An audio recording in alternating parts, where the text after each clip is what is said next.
I must not fear. Fear is the mind killer. Fear is the little death that brings total obliteration. I will face my fear. I will permit it to pass over me and through me. And when it has gone past, I will turn the inner eye to see its path. Where the fear has gone, there will be nothing. Only I will remain. The Litany Against Fear, from Frank Herbert's Dune. This is my icebreaker. My goal is to introduce myself, and in doing so, I've chosen to talk about fear. This will demonstrate to you that I'm a person who likes to talk about ideas. This will demonstrate to you that I'm a person who likes to draw connections other people do not see. In this icebreaker, I will tell you who I am by showing you who I am. I choose to talk about fear because typically we let our fears control us.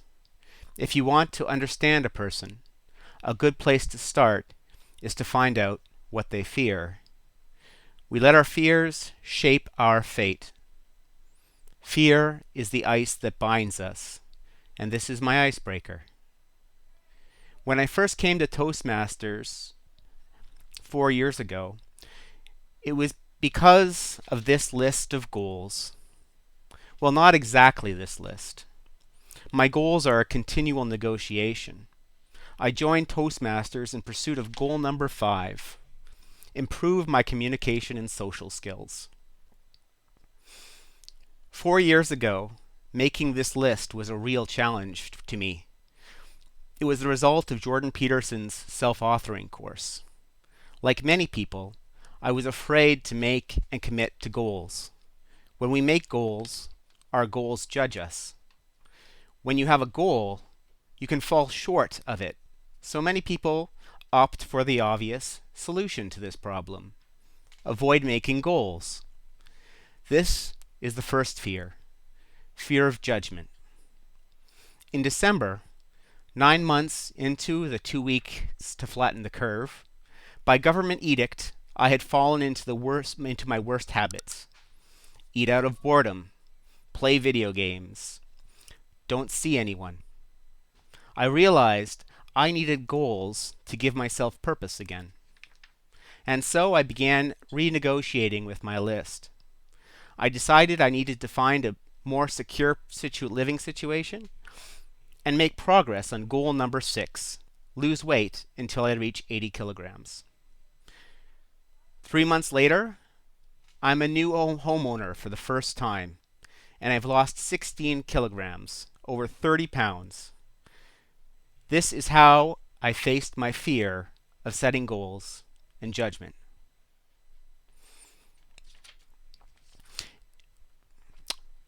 The back of my list is a blank piece of paper. My mother is an artist, and when she looks at a blank piece of paper, she sees possibilities. The house I bought is my parents' house.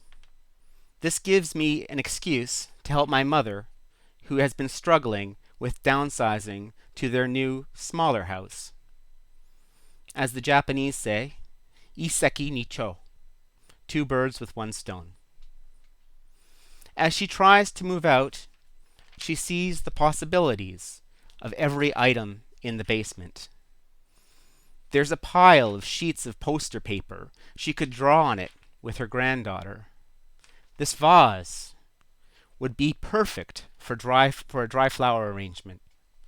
And that wooden cabinet, that could be used to finally organize her paints.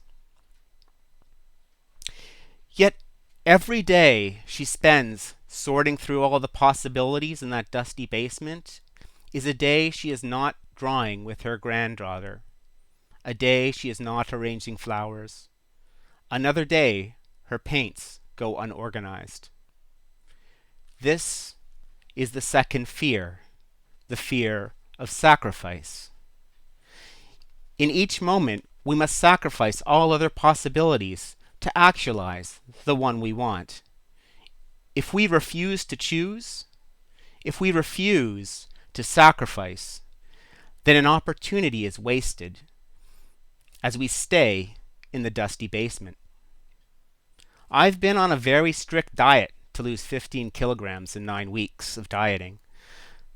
I miss the possibility of eating a variety of foods. I miss the possibility of eating as much as I want. But I'm willing to throw those possibilities out of my basement, to sacrifice them so I can actualize the benefit of losing weight, because I know I want that possibility, my goal of losing weight, more. This is how I faced my second fear, fear of sacrifice. When my mother looks at the blank piece of paper, she sees possibilities. My 6-year-old son looks at the same blank piece of paper and sees humiliation. I'm helping my son with his homework. He refuses to write a sentence, not because he doesn't have an answer, but because he is afraid of what the words will look like.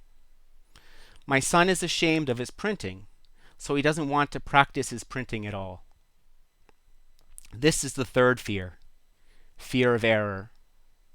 I tell my son that at the highest level of competition, like Olympic judo, the person who wins the gold medal is usually the one who's made the most mistakes.